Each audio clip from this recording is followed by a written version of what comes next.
मेरा प्रश्न यह है कि जो 22 प्रकार के अवक्ष बताए उनमें 5 प्रकार के जो अवक्ष हैं वो समझाइए। हमारे यहाँ पर हिंदी की ग्रंथों में तो 22 प्रकार के अवक्षों की चर्चा की है, किंतु प्राचीन शराब्दाचारों में रत्नकंडक शराब्दाचार सबसे प्राचीन है। उसमें आचार्य समन्वय स्वामी ने 22 तरह के अवक्षों की चर्चा तो नहीं की है, मगर 22 प्रकार के अवक्षों का 5 प्रकार के अवक्षों में ही अंतर्भाव प्राप्त हो जाता है। वहाँ उन्होंने प्रशंसा कारक नाम का अवक्ष बताया, प्रमाद कारक नाम का अवक्ष बताया, अल्प फल बहु विघातक नाम का अवक्ष बताया, अनिष्ट कारक अवक्ष बताया और अंत में 5वें नंबर का अनुपसीम नाम का अवक्ष बताया। ऐसे 5 प्रकार के वृक्षों की चर्चा है और आपको ध्यान से सुनना चाहिए और जीवन में अवक्ष पदार्थों से बचना चाहिए। एक बात ध्यान रखो, हम लोग जीने के लिए खाएं, मना नहीं, मुनि महाराज भी खाते हैं, मगर कभी भी खाने के लिए जीने का प्रयास ना करें। क्या सुन रहे? जीने के लिए खाएं बिल्कुल मना नहीं, किंतु खाने के लिए जिए बिल्कुल उचित नहीं। खाने को दुनिया में भक्ष्य पदार्थ बहुत सारे हैं जिनमें त्रसीमों की हिंसा नहीं होती, मगर क्या करें, एक 4 अंगुल की जिह्वा है, इसमें स्वाद के लिए जिह्वा को तृप्त करने के लिए व्यक्ति जितना भी खाता है कम लगता है। इसलिए हमने जैन कुल में जन्म लिया है, तो त्रस्यमों की हिंसा से बचने के लिए मद्य और नहीं, मधुर मांस का त्याग बताया। मध्य में भी तरजीमों की हिंसा होती है, मगर मुख्य रूप से मांस को और सेद को तरजीमों की हिंसा होने वाला पदार्थ कहा है। इसके उपरांत प्रमाद उत्पन्न होता है, ऐसे नशीले पदार्थों का त्याग करने को कहा, प्रमाद कारक है। शराब है, गांजा है, अफीम है, चरस है, ड्रग है और क्या बताए, बीड़ी सिगरेट है, तंबाकू है। इतना ही नहीं, चाय कॉफी भी उसी श्रेणी में मान लेना चाहिए। चाय कोई स्वास्थ्य वर्धक पदार्थ नहीं, बटा के पत्तियां सुखा के इसमें भी तरजीमों की हिंसा होती और उसके माध्यम से कोशिकाएं शरीर में, जिनको अंग्रेजी में सेल से बोलते, कमजोर हो जाती। तत्काल ऐसा लगता है ऊर्जा ताजगी आ गई। इसलिए प्रमाद ना हो, इसलिए इन पदार्थों का त्याग करवाया है। तीसरा, अल्प फल बहु विघातक, लाभ कम मिलता है, फल की प्राप्ति कम होती है और जीवों का घात ज्यादा होता है। ऐसे कंदमूल आदि का त्याग करने को कहा है। गीला अदरक है, शकरकंद है, अरबी है, अरबी जानते हैं, घिया, आलू है, प्याज है, लहसुन है, इन सब को त्याग करना चाहिए। इनमें अल्प फल होता है, बहुत जीवों का विघात होता है। जानकार तो बोलते हैं सुई की नोक बराबर आलू में कितने जीव होते हैं, कबूतर का आकार ले लें तो 3 लोक में समाएंगे नहीं। और इतना ही नहीं, फूल आदि का भी निषेध किया है। खेत की आदि के फूल को मना किया समर्थ स्वामी ने। टीका काट लेते हैं, ये उपलक्षण है। सभी प्रकार के फूलों का उपयोग करना भी हिंसा कारक है, अल्प फल बहुत घातक है। इतना ही नहीं, नवनीत मक्खन को लेकर के भी चर्चा आई। नवनीत मक्खन घी बनाकर सेवन करते तो मना नहीं, 48 मिनट के अंदर गर्म करके घी निकाल ले, किंतु सामान्य से यदि खाते ही तो मना किया है। इसमें भी अल्प फल बहुत विघात के रूप में उन्हें अपक्ष बतलाया है। चौथा अनिष्टकारक अपक्ष होता है, जो स्वास्थ्य के प्रतिकूल हो सकता है। कोई को मान लो हृदय रोग है, कोलेस्ट्रॉल बढ़ा हुआ है, घी खाना अपक्ष है। किसी को डायबिटीज है, शक्कर खाना मना है, अपक्ष है, अनिष्टकारक। अब पांचवा होता है अनुपसेव, मतलब जो अच्छे लोगों के द्वारा सेवन ही नहीं होता, मलमूत्र आदि में आते हैं, अन्यत्र गोमूत्र आदि का सेवन किया जाता है। हमारे यहाँ कोई भी मल हो, उसका सेवन करना अनुपसेव नाम का अपक्ष कहलाता है। इतना ही जानना चाहिए। विस्तार से कभी सवेरे हम सुनाएंगे, तो आपको समय मिल जाए तो देख लेंगे। श्री श्वेतांबर परंपरा में मल्लीनाथ भगवान को मल्लीबाई कहकर मोक्ष बताया है। तो ये मैंने किस कारण से ऐसा बताया है? और मैंने जो बीजपंथी होते हैं, तो जैसे गोमटेश्वर बाहुबली जाते हैं तो वहाँ महिलाएं अभिषेक करती हैं, तो वहाँ जाके के सभी महिलाओं को जो यहाँ नहीं करती वहाँ अभिषेक करना चाहिए कि नहीं? कहाँ क्या होता है, श्वेतांबर परंपरा में क्या बताया है और दिगंबर परंपरा में क्या बताया है। मैं इतना ही बोलना चाहता हूँ कि महाभारत 19 में मल्लीनाथ भगवान के संदर्भ में कहा है कि मल्ली कुमारी को केवल ज्ञान हो गया, मगर थोड़ा विचार कर लें। हमारे यहाँ आचार्य कुंद को स्वामी ने प्रचनसार ग्रंथ में स्त्रियों को मोक्ष क्यों नहीं होता, इसके संदर्भ में भी कहा है, उनके ऐसा ही नाम कर्म का उदय होता है कि उनके शरीर में जब पसीना आदि नहीं सूखता है तो अनंत जीवों की हिंसा का घात होता है और उससे बच नहीं सकते। और जहाँ हिंसा होती है वहाँ विशुद्धि संभव नहीं है, और जहाँ विशुद्धि नहीं होती वहाँ संपूर्ण कर्मों का क्षय होना संभव नहीं है।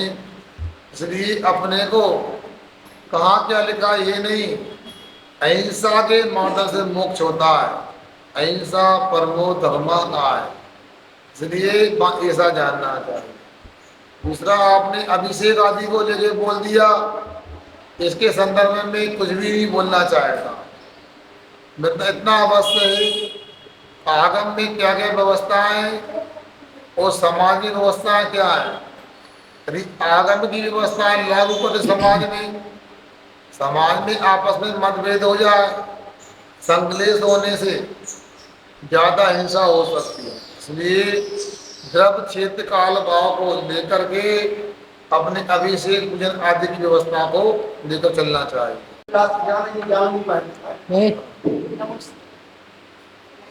पान में क्या पान पान ये मात्रा करें, पान में क्या दोष है? पान खाने में क्या लाभ है, मैं पूछता हूँ, आप बताओ। देखो, जब बात निकल आई तो समझने का प्रयास करो।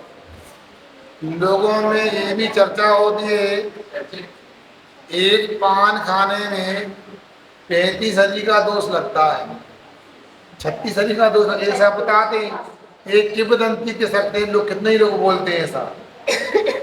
इसका हमने चिंतन किया, शास्त्र में कोई चर्चा नहीं है, मगर चिंतन हमारा यह है कि पान खाने में सामान्य वनस्पतियों की तुलना में 33-36 गुना राग होता है, इसलिए पान को खाने को अच्छा नहीं माना जाता है। राग का प्रतीक होता है। जैसे ककड़ी का टुकड़ा मिला, ऐसे खाया, अंतर करके उसके बाद 1 सेकंड 2 सेकंड लगेंगे आपको। पान कैसा होता है, जल्दी ना करो, बता रहा तुम्हें।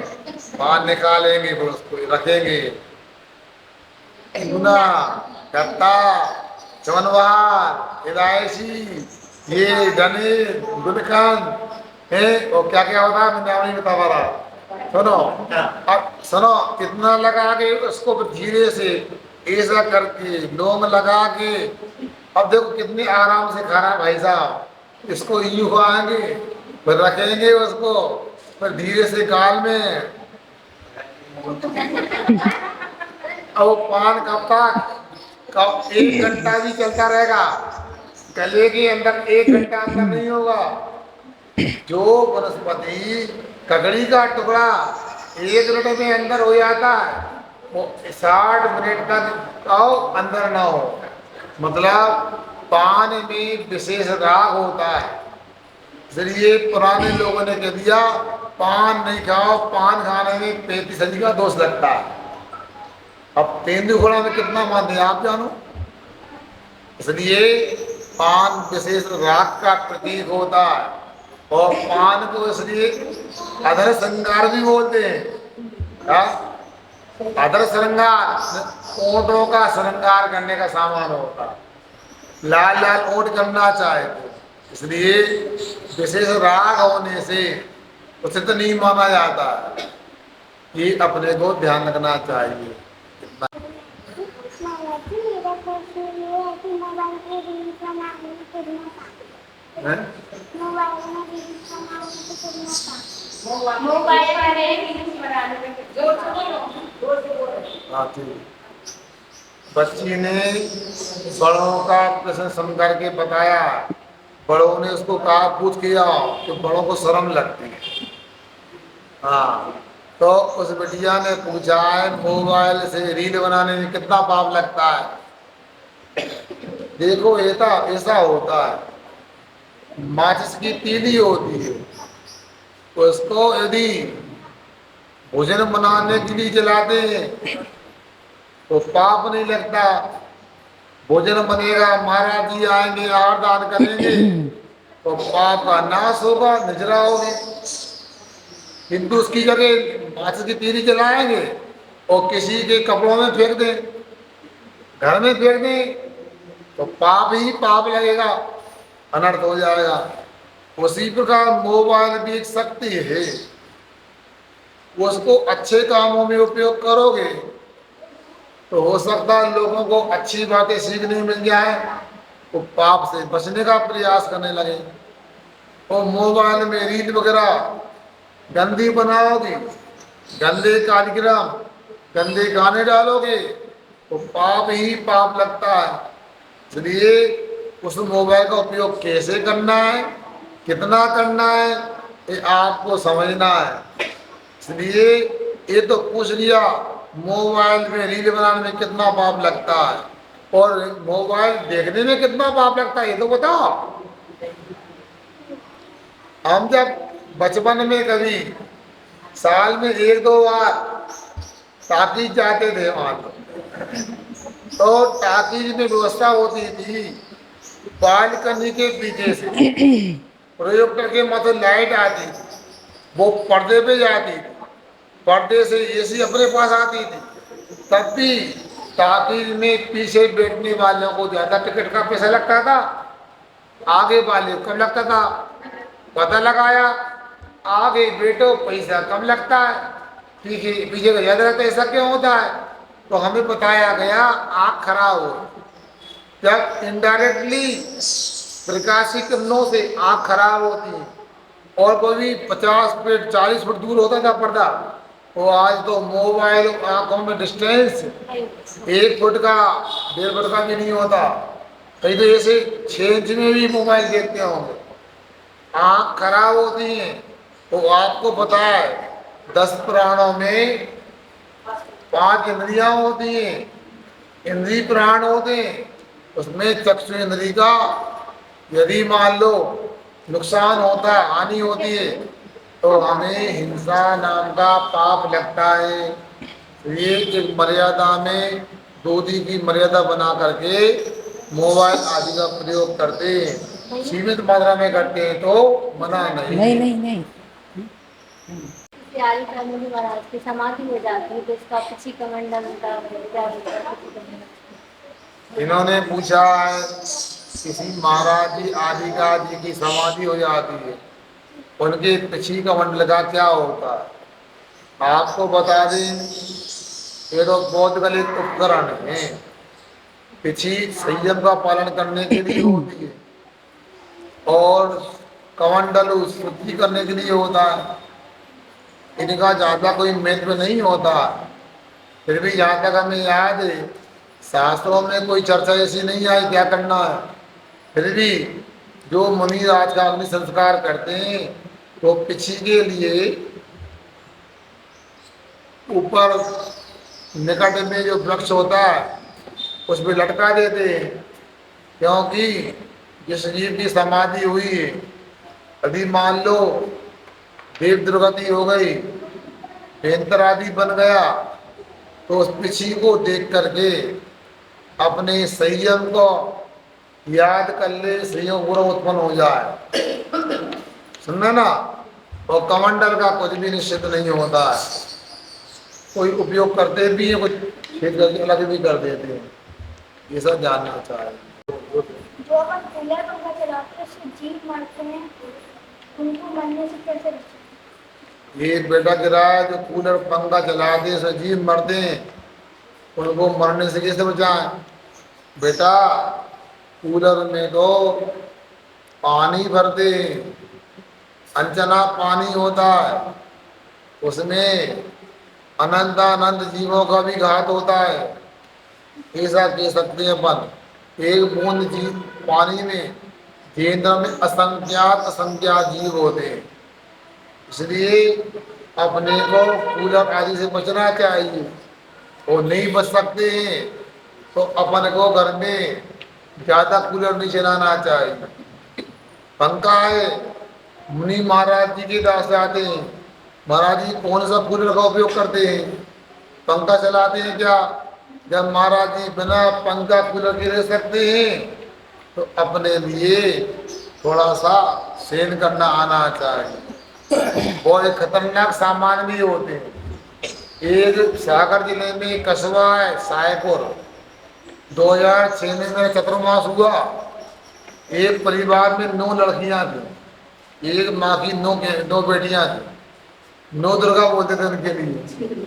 सुबह सुबह माँ और बेटियां आ गई रोते रोते, महाराज जी आपकी कृपा से नई जिंदगी हो गई। क्या हो गया। उनने कहा आज हम पूरी बहनें एक हाल में सो रहे थे रोज की तरह, ऊपर से पंखे की राड टूटी और पंखा चलते हुए पंखा हमारे गले के आगे गिरा। ऐसा वो तो अच्छा रहा, वो हमारे गले की चपेट में नहीं आया, इस प्रकार गिरा कि गला नहीं कटा हमारा, अन्यथा गला अलग होता शरीर अलग होता हमारा। ये खतरनाक सामान होते। चिड़िया चल रही है, पंखे के बीच में जाए वो भी कट सकती है, मर सकती है। कूलर वगैरह में चूहा वगैरह तक मर जाते, इसलिए इनसे बचना चाहिए। करंट आ जाता है, अपना भी कोई गलत हो सकता है, इसलिए आप ना उपयोग करो तो सर्वोत्तम है। कूलर चलाने से हड्डी कमजोर होती है, एसी में बैठने से रोग प्रतिरोधक क्षमता खराब होती है, अतः इम्यूनिटी कर बढ़ जाती है। और पंखा की हवा में सोने से हाथ पांव टूटते हैं। इसलिए हम तो खुली हवा में सोते हैं, मगर हमें पता है हम बोलेंगे आप सुनोगे, करना वो ही करते करते जा रहा हो। कोई विधान करो या कार्यक्रम शुरू होने के पहले ध्वजारोहण क्या होता है। कोई भी विधान करते, पंचकलना करते तो सर्वप्रथम ध्वजारोहण क्यों किया जाता। देखो ध्वजारोहण करने का कारण यह भी है कि ये मांगलिक होता है। 8 मंगल द्रव्य में ध्वजा भी आती है। और दूसरा कारण यह है, इससे अपने को कार्यक्रम की स्थिति का पता लग जाता है कि कार्यक्रम निर्विघ्न होगा कि कोई विघ्न आएगा।